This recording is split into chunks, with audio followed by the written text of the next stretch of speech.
moved it over a bit for video. It's recording. Okay. Okay, good. Hey, so this is the Imperial Riff Lord coming to you from Winona Lake, Indiana, with my original guitar teacher, Mr. Scott Workman. Hello. And I've been talking about this for a while, wanting to do a history of my guitars. And I thought, why don't I just start at the very beginning, because this is my very first guitar. It literally says Starter Series on the headstock. I got this in October of 1993, and it resides at my mother's house. I live in Los Angeles. This is Winona Lake, Indiana. I'm from Bourbon, Indiana. And this is a K Starter Series, but this is where it all started for me, with this dude right here and with this particular instrument. Yep, I remember it. It's got appears, and it's a totally non-functional guitar, because I believe this is a volume knob, and this would have to be a tone, one of each. It's just a single humbucker. And then I sold this to a guy when I was about 21, because I just didn't want it around anymore. And then I thought, this is my first guitar, and I shouldn't have sold it for like 40 bucks or whatever it was. I can't remember how I sold it to him for. And then I found it again in a pawn shop, but when I got it back, this had occurred. Someone, because I remember talking to you about it. All right. The only thing we figure, these are the notes along the G string. Somebody literally branded into the side of the fretboard, and you can see how high the action is. It's a mile high. And it says made in Korea on the back, and obviously it's a little beat up, but that was the beginning, my humble beginnings. I remember handing this to you at lessons and feeling great, because you would play it and I would know that it was actually capable of sounding good, because I couldn't make it do that. So as a bonus, since I'm here for the holidays, we have a bonus, just a special guest, Scott here, but also this guitar he's got over here. This is the reason I love Ibanez. This is his 91 USA Custom. I was tickled to open the case the other day when you let me borrow it, Yes. because it said North Hollywood, California. That's where I live now. So it was made there at the LA Custom Shop. And I remember USA Custom, so it was made in California. This was the first Ibanez I probably ever saw. I played this at my very first live performance with his band. I played Paranoid by Black Sabbath on it. It's what are some of the specs on that thing, man? Well, it's got to be basswood, I assume. I've had this since 1992. Okay. And you can actually see the guy who did it. It says Dan Lawrence 92. If you can see that. He's the guy that painted it, right? Yeah. Okay. Yeah. He's the guy that did the drawing. Angels Depart. Yeah. The design is called The Angels Depart.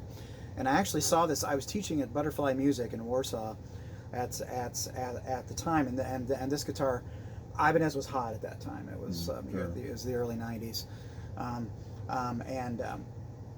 this guitar hung on the wall for about a month, and I saw it up there, pulled it down occasionally, and just loved it. One thing that I loved a lot about it was the thinness of the neck. That neck is really thin. It's a Wizard One, probably. Yeah. It's very thin neck, and in fact, I was amazed that I've never ever had any issues with neck bow or anything, and this has been such a thin instrument. Yeah. And then there's a truss rod in there too. I don't know how it fits in that neck so thin. I've got a couple that are pretty close to that, or in that same vein. But yeah, I'd say it's probably a Wizard. Yeah, it's. I've got a Wizard too, but it's USA beefier Custom than that. I believe the body is basswood because it's pretty light. This was one of the things that I loved about it too when I got it, was that it's very, very light. It's whereas the guitar I've been playing up to then was made of ash and felt more like a Les Paul. It was very heavy, and I really loved how light this was. I could really just move around a lot with it. Oh yeah. Of course, it's got the 2-octave neck. These two pickups are stock. I didn't change those out. This one is a DiMarzio. I believe it's a PAF. Okay. This is just a stock Ibanez single coil, but this back pickup here is a DiMarzio Evolution. Yeah. I remember when you changed that when we were living together. The pickup that came in it was a the Joe Satriani one was That the was name of that Dornzio one. Fred. Yeah, the Fred. Yeah, that was the one that came in it. And after about, I don't remember how many years it was, but I just felt like the pickup had lost something, so I had the Evolution installed. That's why it's different color. I remember that real specifically. And I've used the Fred as a neck pickup. I love it. Mm-hmm. I think it's better as a neck pickup. And it's got a lot of dents and dings in it. You can really see if you look close. There's a lot of wear and tear. I mean, heck, even up here on the headstock, you can see there's wear there where I've. Oh right. I'd take the guitar off and it would hit the lights of a club I was in. I didn't realize it was as beat up until I was able to play it the other day. You can see the paint peeling right there. The paint peels here. It's peeling a lot because I would sweat all over it. Oh sure. Is that the original edge trim on there? That's what it looks like. It is, yeah, and that's one issue with it is that I've got the bolt that holds the trim bar. The trim bar is held in by is snapped off in the back. Okay. So I just need to replace the Floyd. Is what I need to do with it. Let's see what else was I going to say about this. The low pro edge has this on it right here. Right. Like on what the else gem. was I going to say about this? The only other thing that is not stock is this lock nut. Yeah, this I think I remember when you had to have that changed. Yeah, I had to replace it because I ended up stripping out a couple of these slots here for the lock. That's the one that's laying in the case, the original one? Yeah, okay. Yeah, that's actually laying in the case, the original one. So I had to switch that out, and then the pickup is not stock, but everything else is. Yeah. Well, I played it the other day, man, and I was just blown away with old strings. This is how amazing those guitars are because it stayed in perfect tune and it's as smooth as anything I've ever played in my life. What's a bit sad about it is that this guitar now is my second. Because you got a gem. Yeah, because I have a Gem 7V White, 2003 7V White. That has become my main guitar. Right. So this one is actually my backup. Right. Yeah. The last time I played it live, I think was when I came home for New Year's, like 3 years ago. Right. I played We're Not Gonna Take It at Rex's. Yeah. But it's initially ran. It was $1,600. I remember. Yeah, I remember. The guy at Butterfly allowed me to buy it over the course of a year. Okay. I paid like $31 a week for a year. Okay. Now that was cool because he sold it to me with no interest. He didn't do any interest. He just broke it down into payments every year.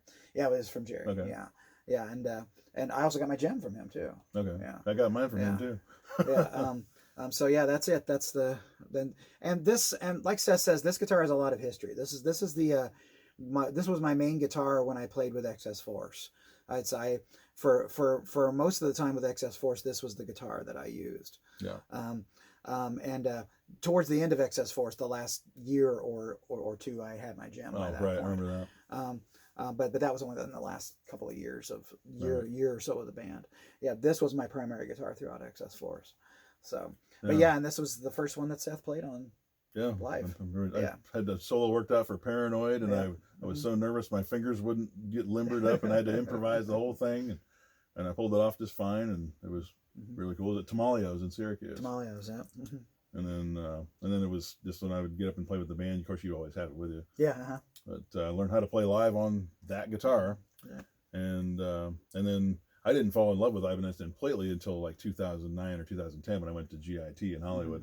My Gem was the only one that I had at the time. I have 8 Ibanez guitars now, but I have a Gem 7.7 FP, and I bought that from the same guy. Yep. And I was wanting to get one like yours, but then he pulled that out of the case. I'm like, I'm going to get this because they were so unique, you know. Oh, yeah. So I remember that's one you wanted originally. Yeah, I still would like to have one, honestly. You don't want to buy one now. They're going for stupid prices. Are they? People are. Yeah. Oh, it's retarded how much they're. I've just got the 2 Ibanez's. I have my Gem and I've got this one. Okay. Yeah, that's do I still have the? No. I still don't have the lower. I don't have the lower dollar one anymore. Gotcha. Yeah. But yeah, this particular instrument, and with the influence of this man here, is the reason why I have a mighty raging hard on for DiMarzio and Ibanez. And the PV 5150. Yep. And we were in a band where we both had Gems and we both had Wolfgangs and we both had 5150s. That was something to see. That was the greatest, man. That was still one of the best bands I've ever been in. Right. Yeah. Switchpoint was the name of that Yeah, band. we only played for gigs for less than a year. Yeah, we didn't gig a real long time. From like but there April was through the end of the year, a lot of talent February in of that the next band. year. Yeah, We best drummer we ever played with. Best drummer, yeah. We had a really good singer. Yeah, You know, yeah, everybody was bass good. player was good. Yeah. We were up. But that two guitar attack was something. Oh, it was. Because we'd have that dual balls out crunch going on. Yeah, we'd play stuff like "Boys Are Back in Town." And it was really cool. I'm trying to think of any other dual guitar songs we did. Did we do any Maiden? No, we never did. We did Detroit Rock City. Detroit City, yeah. That was one of the other two guitar ones we did. We used to open with "Bark at the Moon," but I never played it right.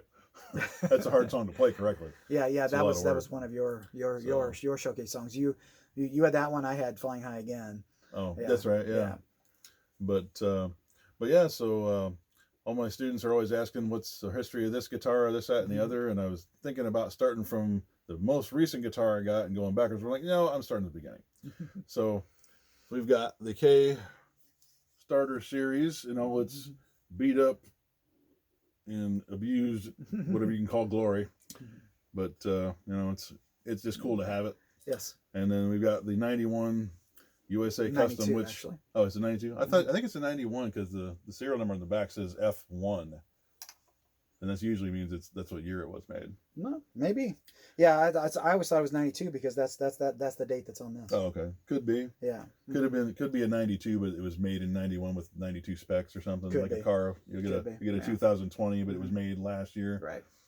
And then. But anyway, yes. But yeah, so that's it. So. Thanks for tuning in, and see me next month with the next one in line. Till next time.